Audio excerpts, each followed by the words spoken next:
शेख मुजीब कत्ल केस का फैसला सुनाने वाले साबिक चीफ जस्टिस गिरफ्तार।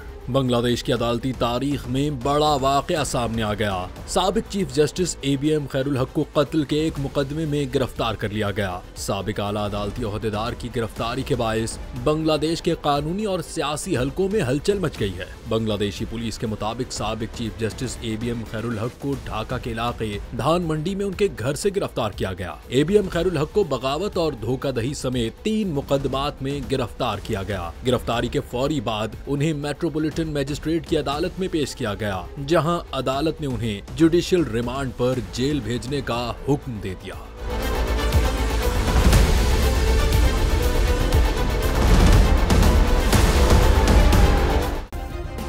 सब्सक्राइब करें और बेल दबाएं ताकि कोई खबर रह न जाए।